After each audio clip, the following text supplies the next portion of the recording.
What is going on, guys? Sorry for the minor delay, but we are here with the Week 10 Underworld Stackfest, brought to you by Player Profiler on RotoGrinders.com. That's a mouthful, by the way, trying to say all that every single week.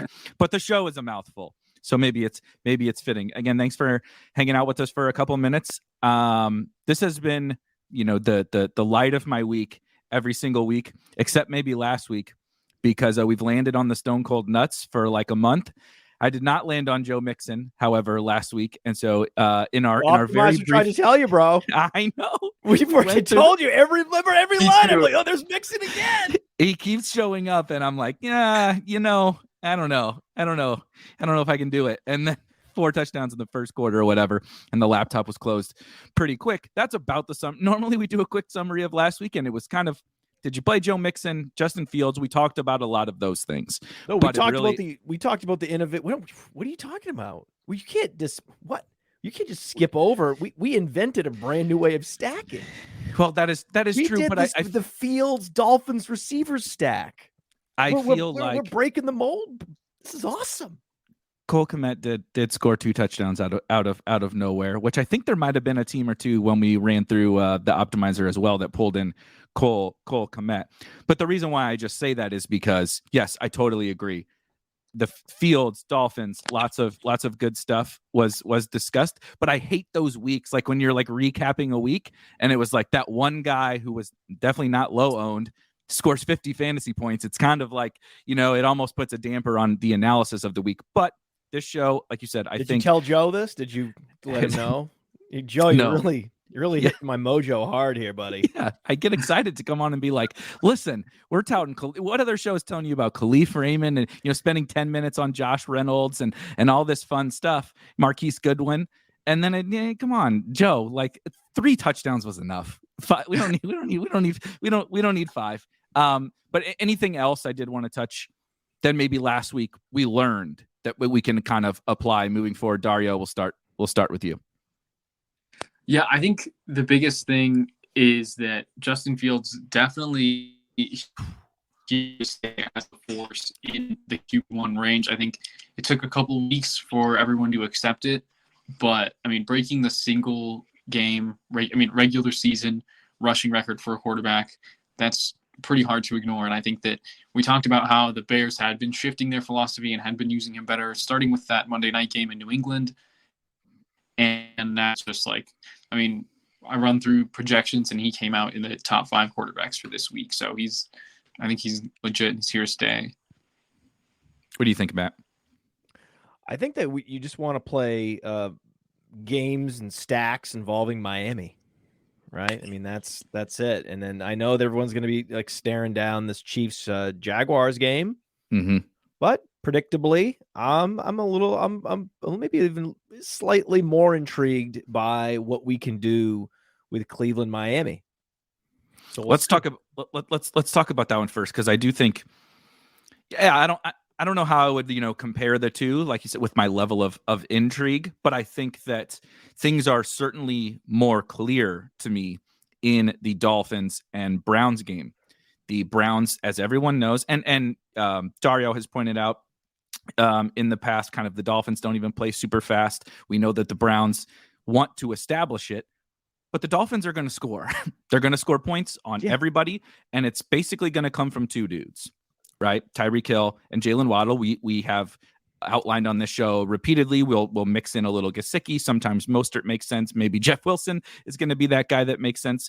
We lost Dario as we get into the Mike Gesicki and Jeff Wilson portion of the show, but I think it's so straightforward, right, on the Dolphins side, that not only can you double stack Tua or single stack Tua, depending upon the week when pricing gets kind of tough like it is this week, but you can also do things like last week with why was the Justin Fields thing relevant was because, I don't know, it's kind of like having remember Devontae Adams on the Packers.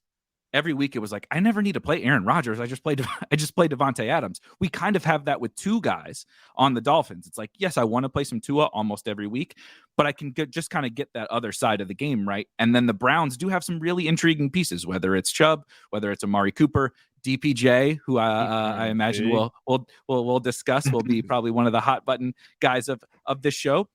I even don't think a little like Harrison Bryant, who I know he didn't get a target in the last game, but he's a totally punt tight end with David Njoku rolled out. Matt, where are you kind of leaning first in this game? Because I do think it's pretty appealing. Well, I had the big question. I wanted to lead off because I had this burning question. Are we playing Brissett this week? Are we playing the Brissett Waddle Hill double stack? Right. He's not Fields, right? He's not Fields level rusher, not even close. But Brissett has 300-yard upside. Brissett can rush for, say, 40 yards and a touchdown. Mm-hmm. I'm intrigued.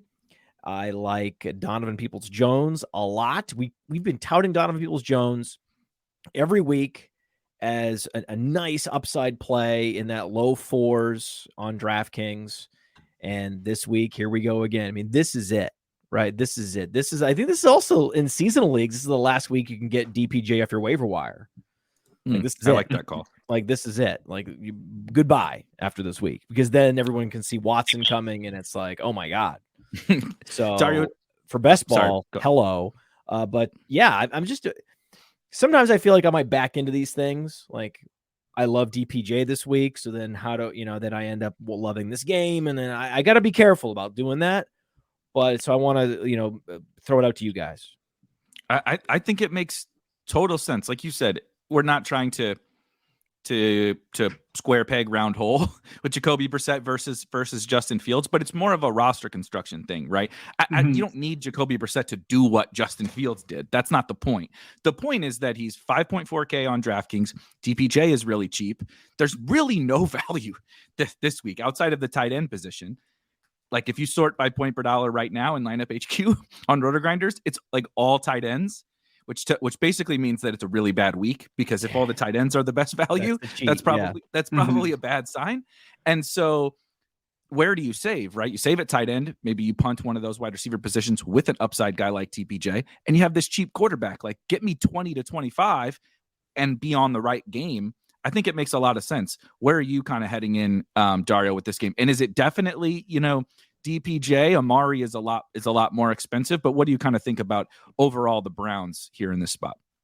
Yeah, I think, like you guys both, I'm pretty bullish on this game. Like, the Dolphins and Browns, although there's always, pace concerns with the Dolphins, we did see last week that they can make that irrelevant because they can score on just about every drive. So that definitely makes that a bit less of a concern for me as we're learning how Mike McDaniel manages this team and just like what their offensive upside looks like. And I think that this game, we have two defenses that are both better at stopping the run than stopping the pass. So I think that kind of will help accelerate the fact that, like DPJ and Amari Cooper can both get there potentially. I think Harrison Bryant is sneaky, like I said. And yeah, I've been kind of looking forward to talking about this one with you guys.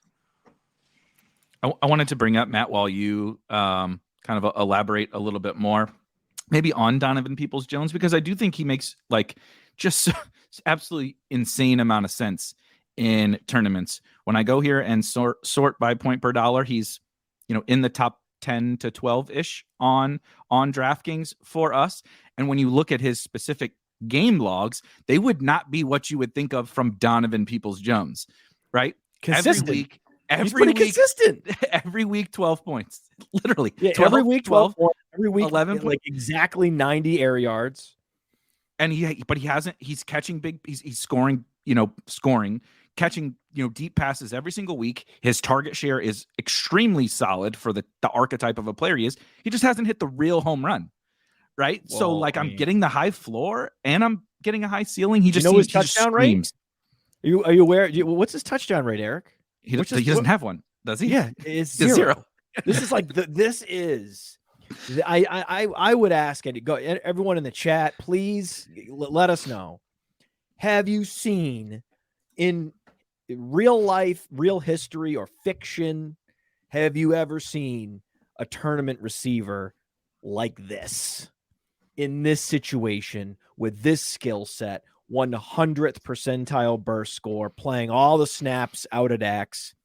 getting the air yards, just no touchdowns, suppressing his salary, heading into a likely shootout with two defenses that are better at throwing than stopping opposing quarterbacks. I mean, it's and just in general, these are better offenses than they are defenses, both these teams. So it's gonna be a fun one, man. It's gonna be a fun one, and I'm not missing out. I'm not missing out on my chance to get value DPJ this week. Okay, so we love DPJ. Then Dario, I don't want to. It feels simple on the Dolphins side, but I don't want to just like brush it to the side and say, okay, yeah, it's obviously Tyreek first, Waddle second. If you can play Tua, sure. Am I missing anything though? The introduction of Jeff Wilson certainly didn't help Raheem Mostert from a probably a raw ceiling perspective. We still haven't seen him bust a big one, but I'm just not sure that this is the spot. And Mike Gesicki, I mean, I guess the only argument is he's exposure to the stack that no one's going to play him. But honestly, there's a reason why. There's a lot of other cheaper tight ends that I do think make quite a bit more sense. Am I missing anything on the Dolphins? I think the biggest thing is that on DraftKings, Jeff Wilson is like a few $100s cheaper than Raheem Mostert. And last week we saw them split touches pretty evenly. I believe off the top of my head, I'm trying to find it again, but Jeff Wilson is like 5,500 and Mostert is a little more. He's 6,100. Yeah. So that difference to me, where you can get the running back who has looked better all season, like if you look at advanced stats such as rush yards over expectation, you can see why the Dolphins wanted to trade for Wilson. He's actually been an above average running back this year. They gave him more touches, more snaps than Mostert. It was like, 52-48 split, but that's in Wilson's first week. So I think there's potential for that to grow in Wilson's direction. And the fact that he'll be cheaper just makes it all the more appealing, particularly on DraftKings. Oh, yeah. Jeff Wilson week. And by the way, in that same salary zone, 5.5K, totally unrelated to this show. We would never talk about this game. But I just want to point out this. Maybe this has been pointed out on Twitter many times. I just want to make sure that it's been said. I know who you're talking about. The two Alabama running backs are the same salary. Najee Harris and Mark Ingram. So that's where we are right now. That's a thing that's happening right now. This week it is happening in the year 2022. Harris and Ingram, same salary. And the same as Jeff Wilson. And we're going to be playing them at exactly the same exposure. I don't know. Optimizer probably was going to put some Najee in there. And, definitely. I think Najee. I'm almost positive. But I'm not excited. I'm not excited. And we're not saying play that game or anything, but yeah, this game, lots of options, right? And I like the Harrison Bryant call, right? If you want to, you could do some weird, wacky stuff with like a Brissett Bryant with Hill and Waddle. I think you can play Brissett, Bryant, DPJ, Hill and Waddle. Yeah. You could go that would be a fun value. Yeah, that's very constructible. That's how you fit Tyreek and Waddle. You might need one of those Alabama running backs to you could still play if you're playing Brissett. You could still play Etienne and Pollard. I mean, it's fine. Yep. And so I just think it feels like an almost even more straightforward kind of cheap way to stack this game than last week. And the Harrison Bryant thing, I'm not going to talk about DPJ anymore. You completely nailed it. You guys, I'm in. I'm not. I pushed back on Josh Reynolds. I've pushed back on some of these other guys. There's no pushback on DPJ. He's one of the best plays of the week, I think. But I was surprised. I mean, I saw he has the same ownership on both platforms on RotoGrinders per Chris Gimino. He ranks number 12, like right around that 9.5%. I think that's about right. You rarely see the super inexpensive wide receivers unless there's some, there's this occasionally, some super inexpensive wide receiver that goes top 10, sometimes top 5. But typically the highest owned guys, it's they're a little they're higher up on the pecking order in terms of target share and just regular weekly performances. So this is about right. This is about what I thought he could get up to about, ranked number about 10 in ownership this week, and that's where he is. And to your point on the wide receiver thing, it is typically not players like him. Exactly. It would be it could be him, like if Amari was out. Oh yeah, if Amari, in a situation where Amari's out, that's when he would be chalk. But I mean, that's like once that kind of scenario unfolds like once every 6 weeks or so. Yeah, I have it sorted by our projected ownership here. You see that it's the 5 to 6K guys that are like the target dominators, right? Quote target. Deontay Johnson is like the perfect example of that. Yep. It's like, well, he always projects well because he gets double digit. He never does shit, but he gets double digit targets, and so 25% target share, 5.5K. Throw him up on the board. Top 5 ownership. 5.2 PPR points. Yes, his salary matches his point production every single week. My question for you guys is, we kind of keep saying Tyreek and Waddle. Is there any way to decide between the two if I'm picking one? How are you kind of thinking through those two guys? Because it is, to be clear, we're talking about like, double stacking them and loading up on this game, which I want to do. But like if I'm playing a portfolio of teams, it's not going to be every lineup that has Waddle and Tyreek. How are you, Matt? How are you kind of deciphering between the two or handling them? This Tyreek Hill ceiling, man. I mean, wow. Who's he going to be matched up with? Greg Newsome. Do they have anyone that can run with these receivers in Cleveland? Well, Denzel Ward is back, right? But is he back? Thanks. Yeah, I believe he's back this week. Okay. So we have Cody Carpentier has Ward lining up with Waddle, but Ward hasn't been good this year. Like Ward has been underwhelming this year. His coverage rating is plus 11.1, which is good. Like Ward and Newsome are solid cornerbacks. They've been playing pretty well, but Ward's missed some games. So I don't think that either of these guys is someone that I'm worried about at all.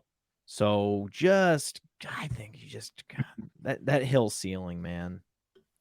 You can find value. I probably would lean Hill. God, 9.1K. That sounds crazy. That sounds so crazy. Who doesn't want this? He has these weeks where he's getting 200 plus air yards and he's just completely dominating, but somehow not scoring touchdowns. It's like, oh my God. But then there's weeks he does score the touchdowns. Like, oh my God, he only has 3 touchdowns this year. Yeah, he scores 30 points every week, and he's not even scoring touchdowns. Did you know he's only 3 touchdowns? It's crazy. So I look at that and I'm like, oh my God, I want to play DPJ and Hill with their 3 combined touchdowns. What do you think, Dario? Tyreek. The one thing I'll add. Yeah. I'll just add really quick. Go ahead.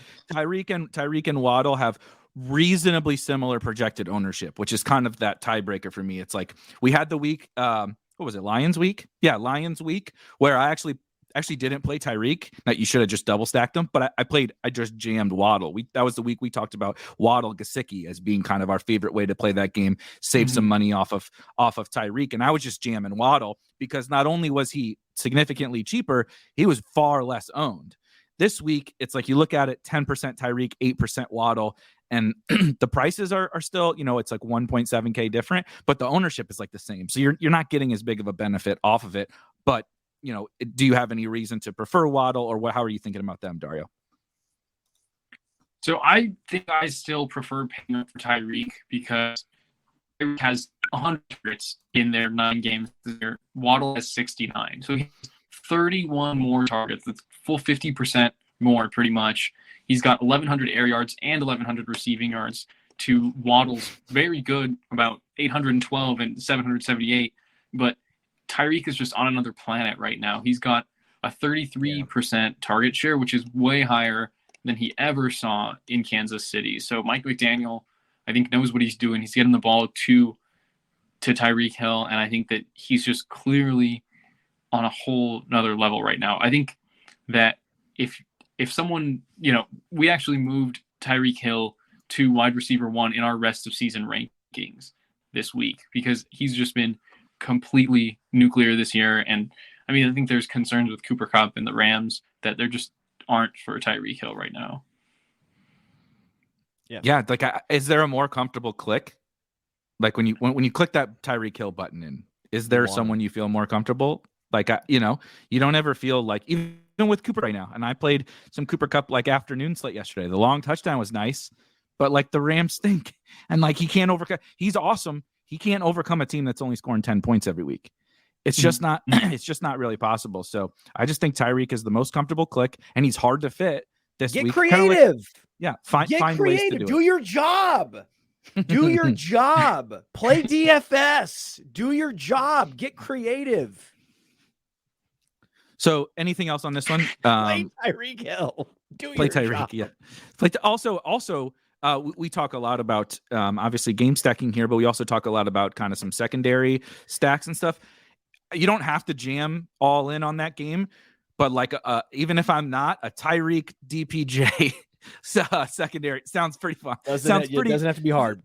Yeah, we don't have to go like crazy off the board. Like you can play Tyreek Hill for his 100 yards and actually catches a touchdown, and DPJ actually catches a touchdown. That sounds pretty fun. Those might be more actually. The skinny stacking is where you might get Jeff Wilson more involved, where you get some Wilson DPJ.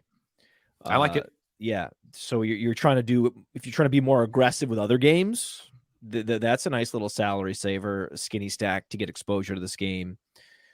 So, who knows? We don't. I don't know what scheme the Browns have in mind. The Browns could have some crazy umbrella scheme in mind and try to suppress Tyreek Hill, and then it might open up, long runs for Jeff Wilson. We'll see.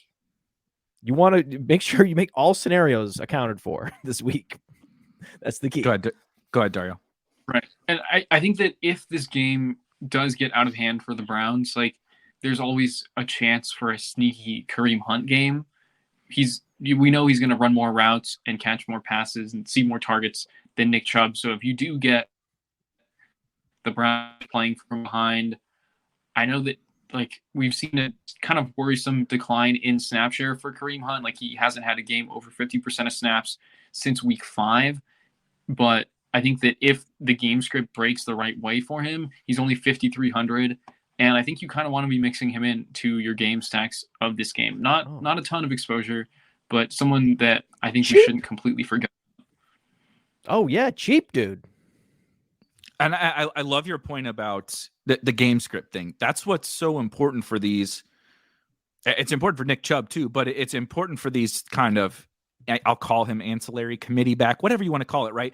These guys have roles, and like it's not as simple as, okay, we line up and this guy's going to play this many snaps and this guy's going to get this many touches and all that, right?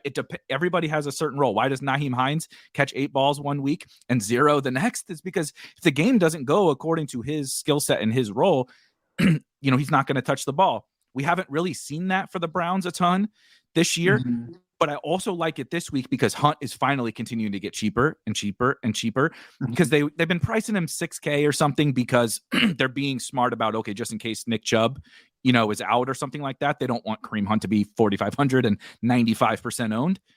But he's finally getting cheap enough, and there is no value. Why are we talking about Jeff Wilson, Kareem Hunt, maybe some other guys in a little bit? There's no value. It does not exist. Why did Najee Harris come up already? Why? Yeah. I had to do it. We're gonna have to play him. Else. We're gonna have to play him. And so in that scenario where Dolphins go crazy, right? Get up 21. The Kareem Hunt at no ownership is an incredible tournament play in that scenario. Will it hit? Maybe, probably not. But that's not the point. The point is that the guy has the potential to just blow the roof off at that price for this slate. Yeah, it's a great process. And I think go ahead. Or I think I have a perfect transition point for you here. The guy who epitomizes this is Jerick McKinnon. We saw him get 10.4 PPR points last week without scoring a touchdown because he got 8 targets, caught 6 of them. So I think that he's kind of the perfect example of a back who maybe 99% of the time you're not interested, but when that game script is breaking the right way for him, you're going to want to sprinkle him in because he's capable of having a game with a lot of routes, a lot of targets. And I think that brings us over to talking about the Chiefs-Jaguars game. So A perfect segue. Sleep. I was literally going to mention Jerick McKinnon. We're mind melding here. Sleeper sent me a notification. He's on one of my sleeper teams. Sleeper sent me a notification about Jerick McKinnon, and I was like, exactly the same thing. It's like Jerick McKinnon. Who the heck knows, right? Like if I have to start him in a season long league, I'm never going to feel comfortable, even against like the Bills or something. But in DFS, mixing him into a few teams where you build it as the Chiefs are just going to throw, or I don't think it's unreasonable to say at a certain point this season, we kind of get more McKinnon. Those other two backs are not good. They're continuing to abandon the run, rightfully so, because those guys can't do anything. So who benefits from that? Well, Jerick McKinnon, because he's the guy who now fits the offense that they're trying to run. And so he's a guy I would like to be out ahead of. Well, they are. It's a running back reception funnel defense in that they are number one in running back points allowed in the passing game, plus 6.40. On playerprofiler.com, we have the defensive matchups right there on the main player page, and it's broken down for running backs, rush, and receiving. And no one's given up more fantasy points to running backs in the passing game than Jacksonville. And looking at that same exact spot on Jerick McKinnon's player page, no one's given up fewer rushing fantasy points than Jacksonville. So that is quite the epitome of a funnel. That is why what I thought should be a Pacheco week is most likely a Pacheco week delayed. There will be a Pacheco week, everybody. It's going to happen. You know it. I know it. We all know it. There's going to be, some multi-touchdown game with a red zone carry and a long touchdown with, giant, hairy, big, ugly, positive game script week, right? You know that game coming. Home game. Oh, you know it. Gross. The Derek Gore game or whatever. That's Zig and everybody. It's gonna. Noah Gray will get a touchdown in that game. You know it. Noah Gray shovel pass. Yeah. Noah Gray's going to catch a shovel pass. You know the game. Yeah. We don't have to talk about it. But that game's out there. But I hope and think it's not this week. I'm very excited about the Chiefs. So, Dario, let's talk about the Chiefs. Start to dive into the Chiefs because, we led in with Jerick McKinnon, but I think that's because of outside of Travis Kelce. Yes, Juju's finally picking up some targets, but he is also getting more expensive. MVS is still playing. He was still at, I think, 75 or 70 something percent of snaps last week and just didn't get the ball. Typical MVS. Sometimes he doesn't get the ball. Wind sprinting. He pulls a Chris Hogan every once in a while, but he's still out there. McCole Hardman is banged up. I haven't seen, he hasn't practiced yet. I don't know about today. I'll check on that in a minute.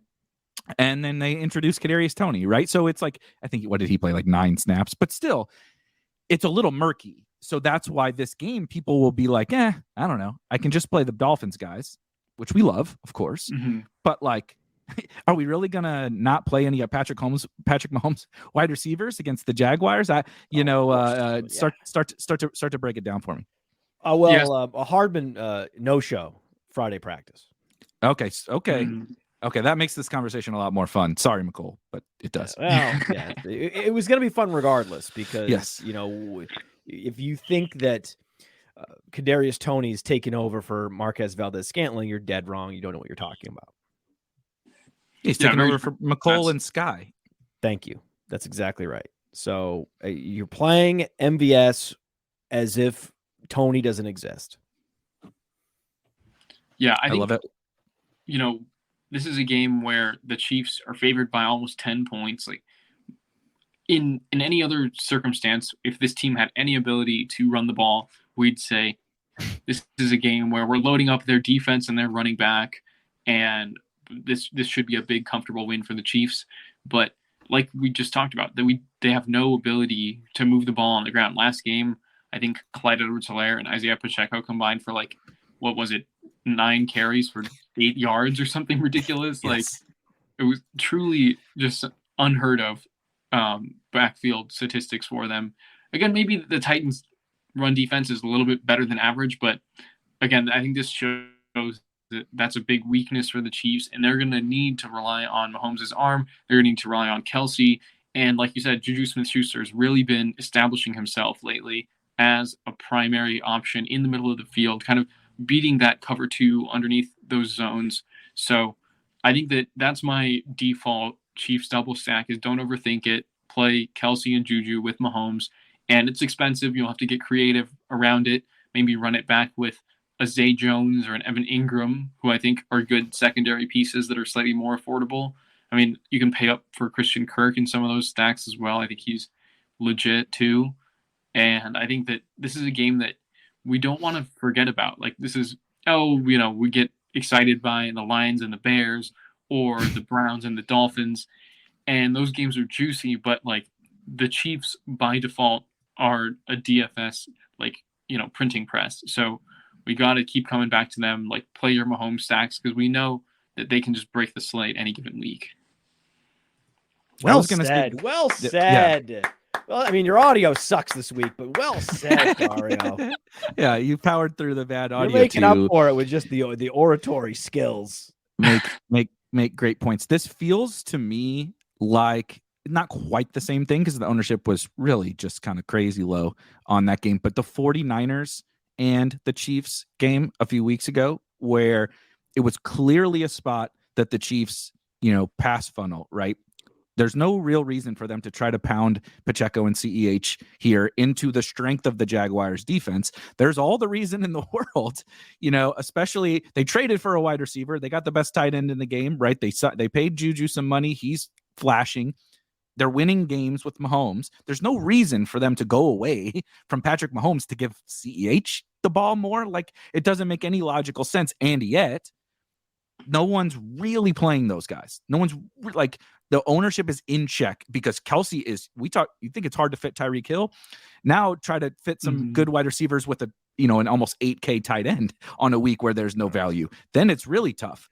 So by default, the wide receivers never project super well for the Chiefs. So they just never come in as owned as maybe they should be, given their upside. And I think I want to ask you guys about this. I think the Jags can push back here. And I think they have multiple viable guys on their side to bring back. Christian Kirk as a really chalky wide receiver makes my stomach kind of queasy. But then, so they have Zay Jones. You have ETN. You have Evan Ingram if you want to play him over Kelley or whatever. They do have options. Matt, where are you kind of leaning on the Jag side first and anything Chiefs, obviously, too, if you want to add?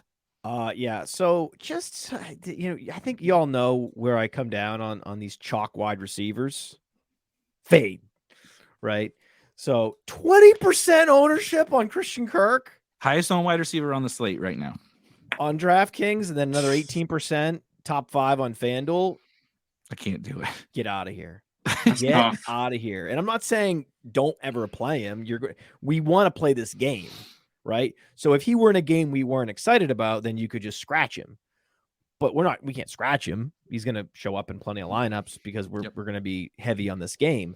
But we're going to be, 10%, not 20%. That's how you do it. Right. And in easily veering over to Zay Jones. Zay Jones is either super efficient, doesn't score a touchdown, or is inefficient and scores a touchdown. We haven't seen him be efficient with a touchdown yet. And efficient, there's going to be one of these, 7 for 8 games as Zay Jones does with a touchdown, and everyone's going to be very happy. He is, all 3 of these wide receivers, even Marvin Jones. Yeah. Mm-hmm. Right? They're all in play. All in play this week. Evan Ingram's in play, like you said. Certainly ETN, right? ETN has multiple 5-target games. He doesn't have any games with more than that, which is a concern. It's a different conversation, obviously, like a dynasty conversation. Like, is he a great pass catcher? Is he what he was sold to be? I need to get a big target game from him at some point in his life. Okay. Maybe it's this week, though. Maybe could be this week. We talk about the teams that are giving up the most fantasy points to running backs in the passing game. It's Jacksonville, and it's, you bet. You guess? Kansas City. Kansas City's number 2. Jacksonville's number 1. So this would be the week to play ETN and McKinnon, or mostly just ETN. It's easy. It's easy. We love all these guys. We love Kelsey. We love Juju for all the reasons that Dario laid out. And you're going to keep going back to Marquez Valdez-Scantling because he is in that field stretcher role. Unfortunately, when I see this, the danger with the Marquez Valdez-Scantling is when you see defenses that give up maximum points to running backs in the passing game, these are the typical shell coverage defenses, which are the great MVS nullifiers. So I don't like that. Right.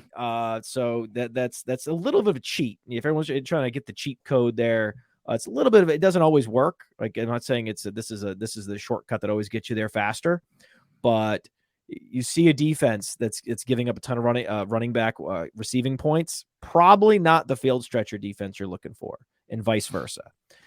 Regardless, don't care. The value's too good on MVS, and it's just with MVS. The thing is, we're talking about we're talking about 5 snaps, right? You just need 5 routes that hit where he catches 2 long bombs and gets 5 catches for 100+ yards. That's all we're looking for. That's just a blown coverage. That's a missed. Think about it. It doesn't matter what the coverage is really, because in any given football game, there's, some blitz package that leaves him running free. There's some blown coverage. There's some cornerback falling down, right? So that's really all we need for that's what people forget about the MVS when they just sort of, they wave the hand at you, Eric. I know. Oh yeah. For they 6 wave months, the hand at you, and you're like, for bro, 6 months, everybody waved their hand at me over. Yeah, it's like, hey, we're not talking. What are we talking about here? We're talking about one guy, one fall down and one missed assignment. It's 2 plays in the whole game. I need from it. Get out of here. Whereas Kelsey, you need like 10 plays, to really for him to really hit in a juicy way. So if we think about it like that, it makes playing the MVSs and the DPJs even more attractive. Yeah, and I love the way you framed it in, like, literally think about it in an offense running whatever, let's just round number 70 plays. One of them needs to go this guy's way. He had 4 targets against the 49ers and without scoring a touchdown scored 17 fantasy points. So don't even get me started with the random reverse. Yeah. Oh, don't get me started with Patrick Mahomes. Every time he actually is open down the field, Mahomes either overthrows him, or in the San Francisco game, he underthrew him, and the corner comes back and makes a tackle. But on that play, I bring that up because on that play specifically, your example of a busted coverage or whatever, that's what it was. They were in a 2-high shell. I'm watching the game. They're in a 2-high shell, but sometimes the safety, right? They're a lot of times playing quarters or different coverages, and they have to be able to read and pass off routes, and everybody has to be working on the same page. It's not just like, they got their guys back there, so they're taking everything away. Like, well, no, they're still trying to stop the offense. So and the safety came up when he should have stayed back, or vice versa. And MVS just ran right down the field. He didn't do anything. He just ran down the field, uncovered. Or someone gets distracted by something that Tony's doing underneath or something. Who knows? Yep. And Mahomes is looking to the left sideline and throws his, crazy, bat. He's a madman. So I just think I don't want to get down in the weeds of all that stuff with the Chiefs. I like them all. I want to play. I want to play them all. Obviously, I'm very partial to MVS. Wait, is there Tony involved with no Hardman? I was going to ask you about Tony with no Hardman. What can we do with Tony? How much can we play Tony? Can we play him at all? How are you feeling about this kind of Hardman situation? Because Hardman wasn't playing a ton, but you just remove those snaps, and they've been really valuable snaps. Mecole Hardman has been the best fantasy wide receiver on this team because he's getting all these crazy high value touches. If we give those to Tony or we give those to somebody else, they're pretty fun at probably no ownership. What's interesting is Tony is actually more expensive than Hardman on DraftKings right now. We talked about how Hardman has actually kind of delivered a little bit in fantasy this year, and Tony has been, let's say injury, but still hilarious to see him priced a little bit higher. But I think that you can get that upside still of those touches with Tony, definitely. I think a little dabble. The problem is like the $900 differential between the guy getting the snaps and the guy that's not. Really tricky. Yeah. Really tough to swallow. But yeah, on the no ownership to get if you have a chalkier lineup, sure.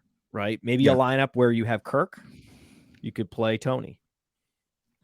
I like that. I was gonna double back really quickly. We talked about Travis Etienne because I did want to talk about him kind of through the similar lens that we talked about Kareem Hunt or Jerick McKinnon.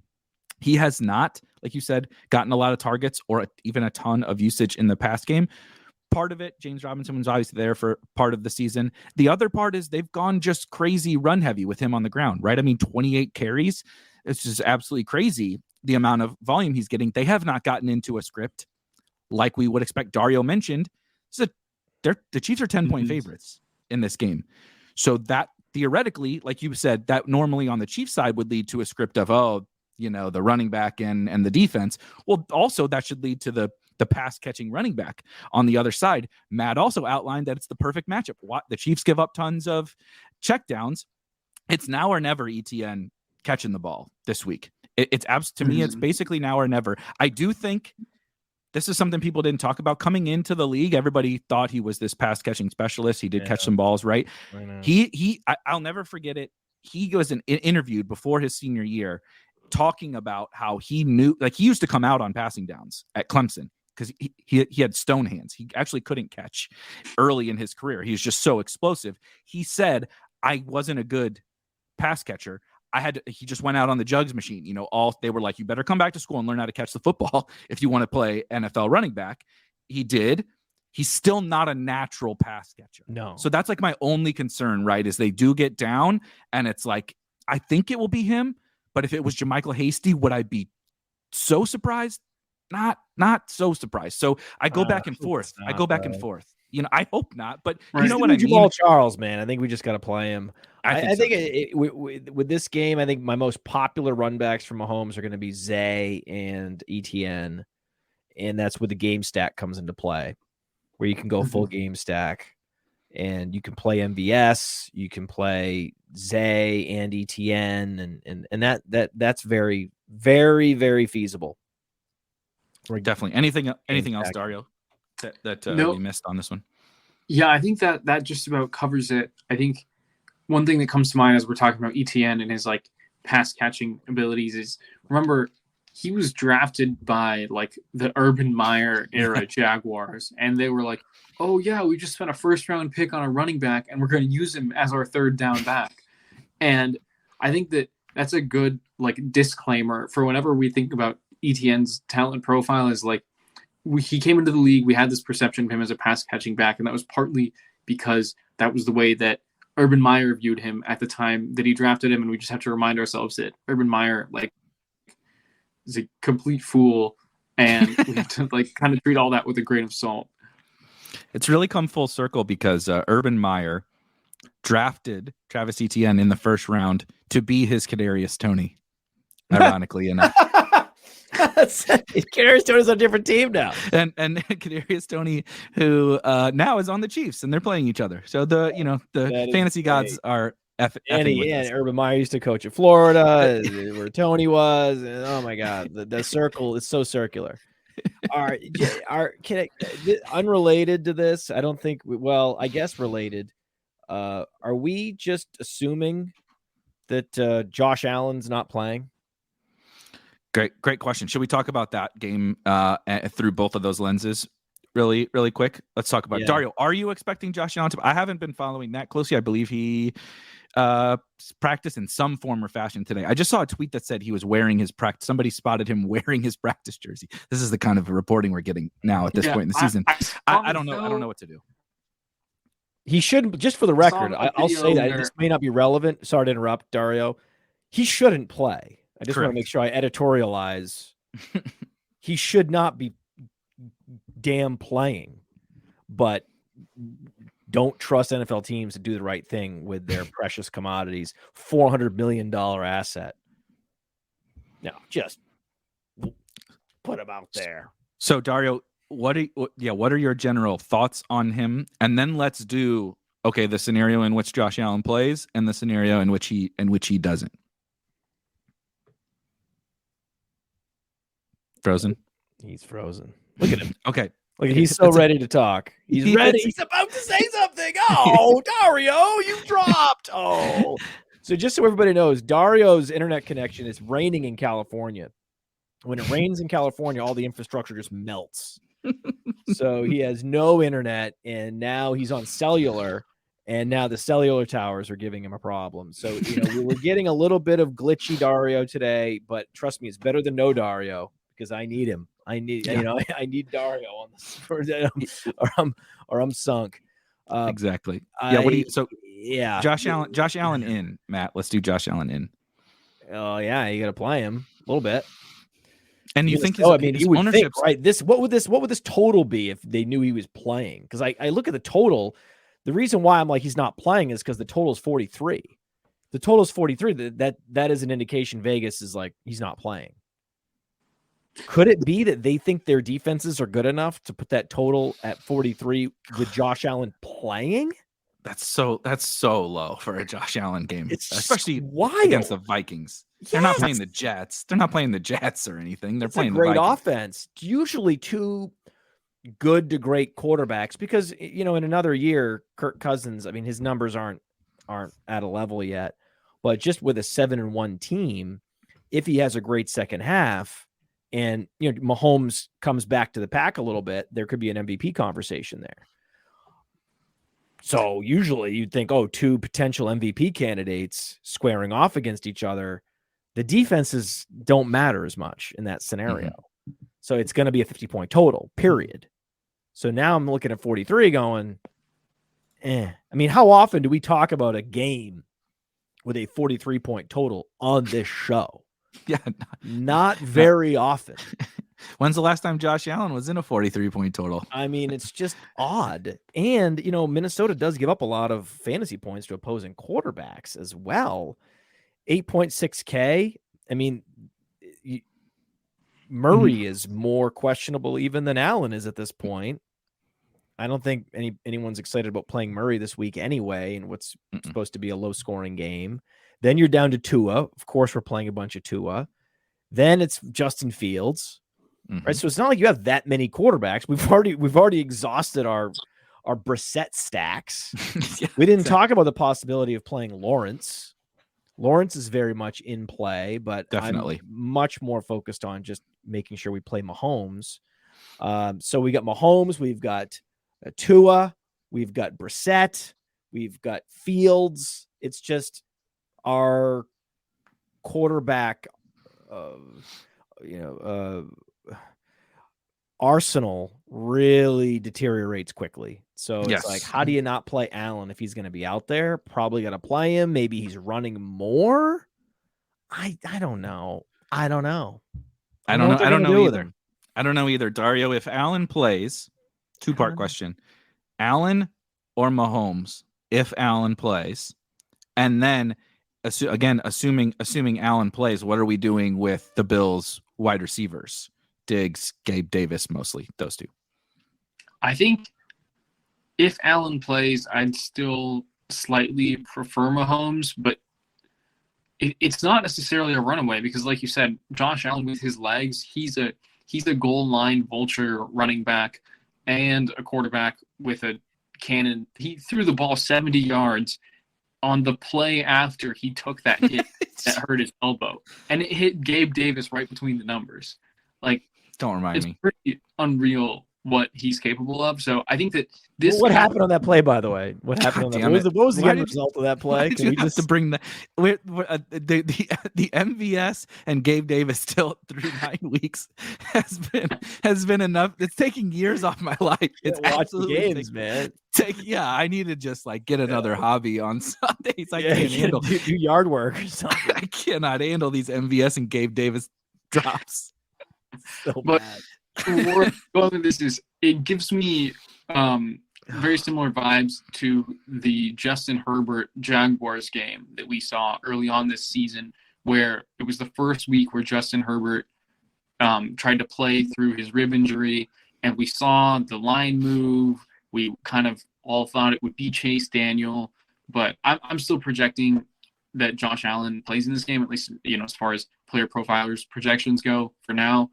And I think that the thing with his practice status today was there was some video that surfaced, I guess, where he was quickly jogging off the field once he realized that the media was in the building. So it might be something where they're trying to keep it a real secret that he's playing, or it could just be a total decoy so that the Vikings defense has to prepare as if he might play regardless.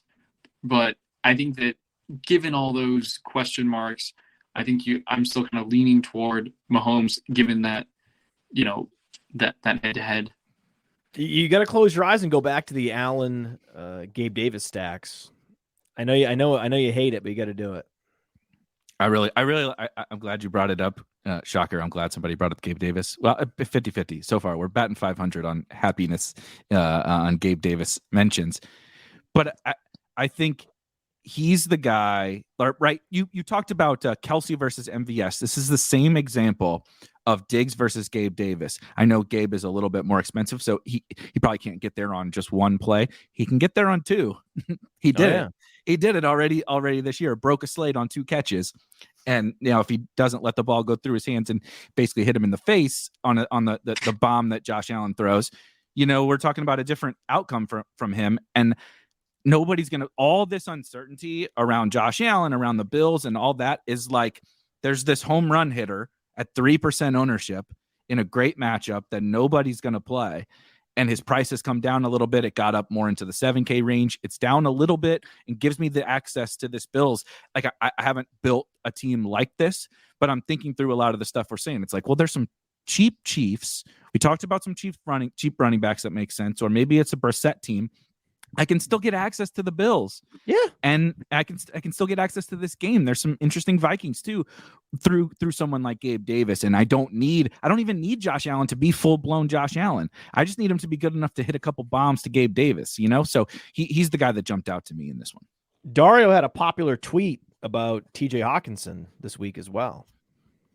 Talk about him. I'm glad you brought him up because I think he's important to discuss. Yeah. Very. Yeah, so TJ Hawkinson in his first game as a Viking had a higher snap share than Irv Smith had all year, and then Johnny Munt, their backup, also saw his lowest snap share of the year. So rather than a split between Munt and Smith, TJ Hawkinson very strongly asserted himself. I think the Vikings knew what they were doing and what they wanted to do with him when they traded for him. 9 targets definitely was a surprise for me to see, and I think he can continue to sustain that usage. There's some underlying metrics I was reading about how TJ Hawkinson's separation metrics from next gen stats actually indicate that maybe Jared Goff was holding him back a little bit. So Jared Goff? How? We haven't talked about the Lions game, which I'm sure we'll get to here in a bit, but there's another player Jared Goff is holding back as well. I'm sure TJ Hawkinson's very happy to get out of there, but I think he makes for, again, you see on your screen here, 4%, 4 to 5% ownership on DraftKings, 7% on FanDuel. I don't know how you get him, right? So I think he reminds me of George Kittle against the Chiefs. I think he was also 5.3K, where he's in this good game against the team that, assuming Josh Allen is healthy, is going to score points. He has all the upside in the world. TJ Hawkinson isn't George Kittle. I've been clowning the dude all year. Now I'm going to come back. He's going to get 2 targets. But 9 targets as the 1B in this offense to Justin Jefferson. And no Q tag. He practiced for 2 days. With the no team. Q tag. I love Hawkinson. That's my rule with Hawkinson. Yes. I'll play him with no Q tag. And now you can get him, play him by himself, play him in Cousins stacks, play him in Josh Allen stacks, play him with Gabe Davis, play him with Stephon Diggs. He just makes so much sense for me this week because no one's playing this dude because everybody's going to punt the position or go get Kelsey. I want to say something. You said cousin stacks, and a shiver ran down my spine. One of our big processes on the Stackfest show, one of the fundamental tenets of the Stackfest show is you don't play a goddamn pocket passer with a 43-point total. That is like one of the things, right? That is like, I know there's these games, and especially pocket passers, where it's like, hey, this is a good idea. Right? It always feels like a good idea. And then you're always wondering, why'd this guy go 240 and 2? And it was just not helpful. Yep. Right? This is why. Okay, Cousins is one of those perfect trap pocket passers on the week, and I'm happy to just step over him. And if you basically, you're going to get what you're going to get from Brissett with a little more rushing upside from with Brissett as opposed to Cousins. So forget it. And Lawrence on the opposite side, right? If There's the other Chiefs sang options. A big number, There's better options. I think the Bills have Brissett a and good Lawrence are defense. better options. Yeah, the Bills' defense is elite. It's just not worth it. I think that's the biggest. When you said it reminded you of Kittle against the Chiefs, my first thought was the Chiefs' defense is nothing compared to the Bills' defense for any given tight end lineup to face them. So I think that makes me a little bit more balky toward Hawkinson and toward Cousins. And I think that if Allen does sit this game out, we have a good chance of seeing a pretty grindy, boring game, I think, because the Bills' defense is good enough, and then we might see Case Keenum struggle to move the ball. Well, what Vegas is telling us is that's in play no matter whether he plays or not. Yeah, which is why exposure needs to be down on this game. This is what I believe to be a bottom run game, which would typically, it doesn't. Again, you close your eyes and you open them on Monday morning, and you're looking at the games, and you're like, this is a weird total. Be careful. Yeah. Okay, two polish up questions on this game. If I know the Bills offense craters with no Josh Allen, but is someone like a Devin Singletary in play if Josh Allen does not play? Are they going to run it more, right? Run a little, more limited offense, or is the offense too limited to even play a running back? I'm just thinking because we have no cheap running backs. I know we don't have any cheap. Well, what's Jeff Wilson? I mean, I don't know. There's like the same price. Same price. I mean, there might be another one. I think you'd kind of rather Kareem Hunt's in there. I mean, I think we have some. I think we have Hunt. We have Wilson. We have Najee Harris. If you want to do that. Yeah. So I mean, basically, it just becomes Vikings defense because the Vikings defense is priced way down. So then that's going to be the cash defense. Yeah. And I think the problem too is Nyheim Hines only played like 4 snaps last week. I would not expect that to be the case again. So I think between Singletary, Hines, and James Cook, maybe James Cook and Dalvin Cook get into a brotherly running back battle. It's no good. Yeah, I'm not exactly looking to play either of those 3 Bills running backs. I think that one thing that comes to mind and kind of worries me is the Vikings. They're 7-1, but they haven't looked great to get there. And the one loss they have was the one time they played a good team, and the Eagles pushed them around. So that was why, when Josh Allen was healthy, the look-ahead line for this game was Bills by 9.5. So I think Vegas still kind of is showing us that they have their doubts about the Vikings just as a whole. Yep. I would agree. prioritize Justin Fields stacks over almost anyone but Mahomes. Definitely. Which is the perfect segue into, I think, the final game we're going to talk about being the Bears and the Lions. Justin Fields continues his ascension into fantasy superstardom, which a lot of people have L's to hold from early this season with both Justin Fields and, frankly, the Bears coaching staff. I know that they're not some pass heavy. Everybody wants pass rate over expected and all this kind of fast pace and all this kind of stuff.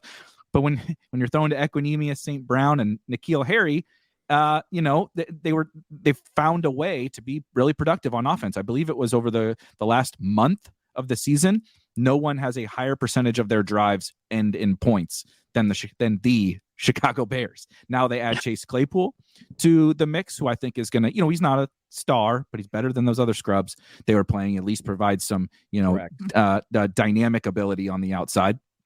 And it's the Lions. Go ahead, Dario. Wait till they start running 8 drives per game instead of 6. Oh boy. Yeah, exactly. But listen, game, man, I'm in on this offense. I know that we already had the unlock last week. We had the touchdown for Mooney and 2 touchdowns for Komet. Kind of makes me mad, right? That I wish that we just had the Fields like incredible rushing game with maybe if the touchdowns had gone to randoms, that would have been so cool last week. If Equanimous had gotten the touchdown, that would have been great. And we could just keep these guys under wraps. But yeah, I'm playing Mooney, Komet, even Claypool. Yes. You need to get out ahead of the upcoming. He does throw the ball downfield. So there's going to be a 300-yard game coming too. We just haven't seen that yet. There's going to be 300 yards and 3 touchdowns in the passing game, plus the 40 yards and a touchdown on the ground. There's going to be more of a Josh Allen type line coming from Justin Fields. Get ready for that. And that means toe the receivers with it's almost like that was a moment in time, the whole Fields with Dolphins receivers stack.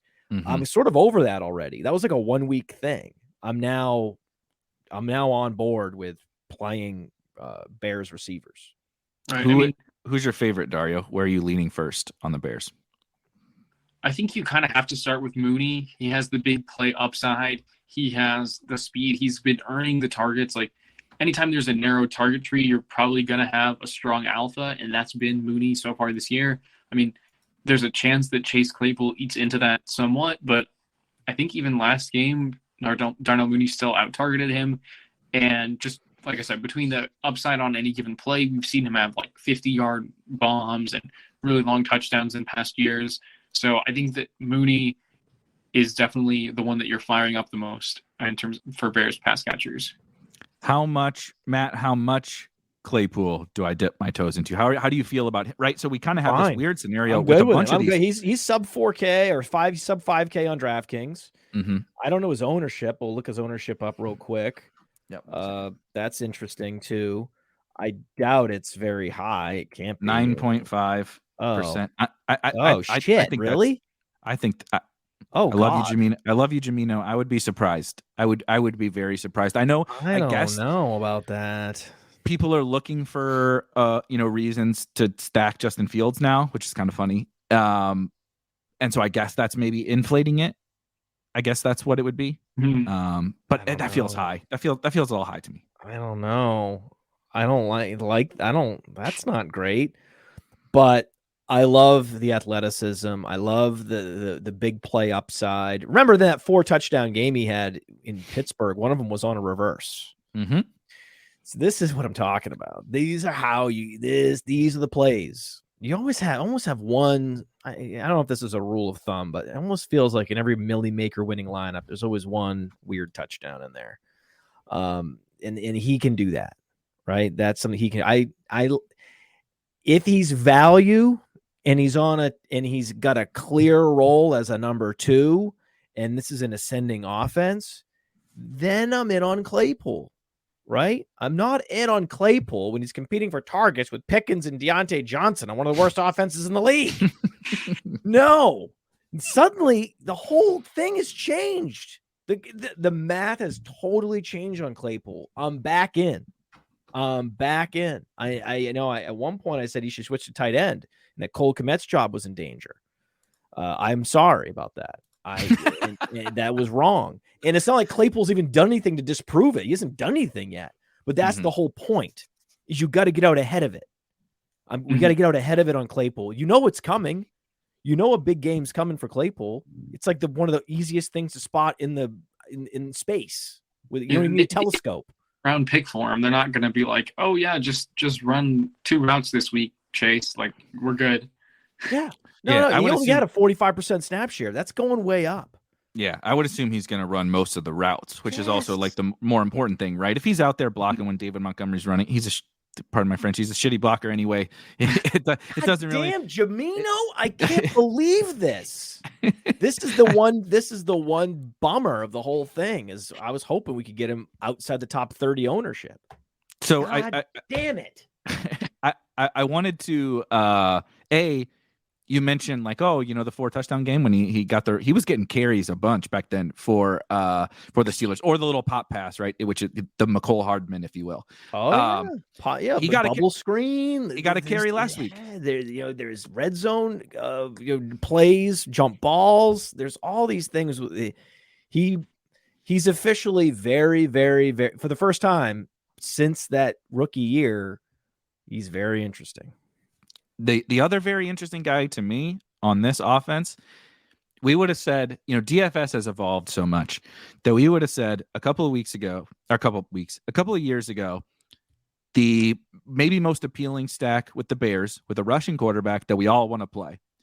He has a cheap tight end who is playing every snap. Literally, we're paying down. Yeah. We're paying down for all these other tight ends. I like, and trust me, I like Dulcich. We talked about Harrison Bryant, etc. I like a lot of these guys.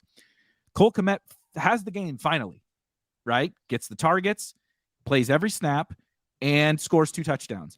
Now he plays the Lions, and his price has not gone up, but he's 3% owned. No, that's look. No way! Stop it. Because he projects terribly because he hasn't done anything all year. Dario, pull it up on can we pull it up on the lineup genius? Can we do a Fields Kmet stack? I want to see what comes up with that. That would be interesting. I've never tried doing the lineup genius on my phone. We might have to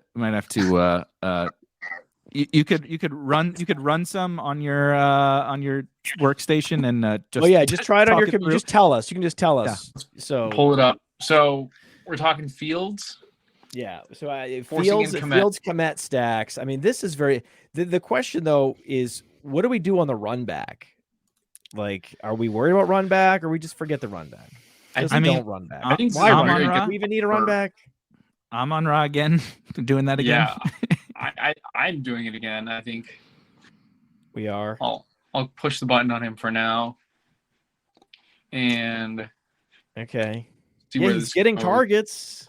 He's just not getting much else. I mean, he's just so expensive for what he is.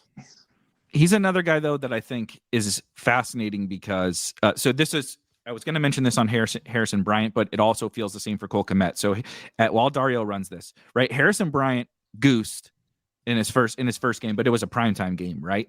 If that had not happened, and like say this was Njoku's first game being out, and we had $2,700 Harrison Bryant in that game, everybody would be projecting him for like really good points, and he would be chalky. But he's not, because the last thing we saw, the only data point we have is 0 targets without David Njoku. So if we just wipe that away, it would be different. Cole Kmet, same thing. We just saw it, but everybody's like, nah, nope. I still can't believe that. Yeah, I mean, I'm totally understand why people need to see it with Harrison Bryant. I don't. I'm playing Harrison Bryant. Harrison Bryant's an awesome play this week. He's in the right game, and he is the salary saver punt tight end, period. But that the end. But yeah, with Kmet, oh my God. I mean, there are great, just pretty solid, easy. I mean, Kelsey, Kmet, Hawkinson. It's just, we have a very set group of guys we want to play at tight end down to Bryant. I think the tight end position has never been more straightforward. They're at every level. You've got the guy that's sub 3K. You've got the guy in the 3K zone. You've got the guy in the 5K, and then you've got the pay up guy, superstar. Yep. Yeah. You get boom, boom, boom. We got every level covered at tight end. Easy. Right, so go ahead, Dario. Got the optimizer run, and we got Justin Fields stacked with Kmet, run back with Amon-Ra, and then kind of paid up at running back in this lineup with Nick Chubb, Travis Etienne, and Damian Pierce in the flex. The other receivers are DPJ and George Pickens, who projects pretty nicely at a flat. We weren't going to get to Pickens, but I think this week Pickens and Harris are value plays, and they're going to make it into a bunch of lineups. Yep. Yeah, so that's a lineup that's interesting. We got one with Juju in it, as well as Jerry Jeudy in the slot, Pickens still in there, and then Alvin Kamara instead of ETN as the pricey running back. And then there's also a Jeff Wilson lineup with Kamara, and then Mooney and Kmet both making it in for the double stack. Gotta have some of those. You got. I'm all about. I think green light on double stacks with Fields. Mm-hmm. So Matt Collins as the salary saver, and then an expensive flex in Nick Chubb here. So I think there's a lot that you can do because Fields, I mean, for his upside, we talked about this last week before his price jumped up like crazy. It's gone up. It's still gone up, but for his upside, he's still just very affordable. I mean, 6,500, he can score up there with Mahomes and Allen, who are both, north of 9,000. So, like, Fields still lets you do a lot with your lineup in terms of upside that many of the other quarterbacks don't have access to. And his stacking partners are inexpensive. So it's not like people may say, well, Tua is the same price. Yeah, but if I'm going to stack Tua, he doesn't run, so I might want to double stack him. One of his best weapon is 9,100. His second best weapon is 7,400. Now, he's going to throw more, and those guys have earned those prices. But when I go to build a team, and I say, okay, Justin Fields, 6,500 or whatever he is. Yeah, but then Cole Kmet's 3,400, Mm-hmm. And Darnell Mooney's 5,500. Chase Claypool's 4,600. Like, you can build that if you want to run it back with Amon-Ra, 6,900. Okay, that's where you spend, right? Or you don't have to run it back. I do think Amon-Ra, people are starting to give up. Remember earlier this year, it was like he had the huge 40-point game against Washington, and it was like, Amon-Ra, projects as the third highest scorer on the whole slate at 7K. He was stone cold chalk for like weeks afterwards. Finally, people have Amon-Ra fatigue. People have Lions fatigue. I think I have Lions fatigue. I'm so sick of talking about the Lions. But Amon-Ra makes sense theoretically if Justin Fields is going to go nuts. I think it's a roster construction thing. Last thing I was going to bring up while I'm thinking about it is all those teams Dario kept mentioning were like this sweet spot of these 4 to 5K wide receivers, which makes me think George Pickens being the best. Pickens, he is the best. Right? Well, look at Pickens because you have the problem is the New Orleans matchup isn't great, and he's had a run of bad luck with cornerback matchups. Slay, Xavier Howard, Carlton Davis. Before that, though, he was putting up 100+ air yards every week against the Martin Emersons and the DJ Reeds, right? So, I mean, I don't think that NFL corners by themselves can suppress George Pickens for much longer. Mm-hmm. I just don't think so. So I think that we're gonna see a big hairy Pickens breakout game. It just might not be this week. So I know that the ownership on him is up over 10% on both platforms. That's pretty bullish on Pickens. I get why. Like I'm with you. But this game, didn't they shut out the Raiders? Yeah. What a disaster of a franchise the Raiders are, by the way. Allow 0 points to the Raiders, and now Raiders didn't get to midfield. Now we have the Kenny Pickett offense. And then we have the bad cornerback matchup. It's just not. Oh God.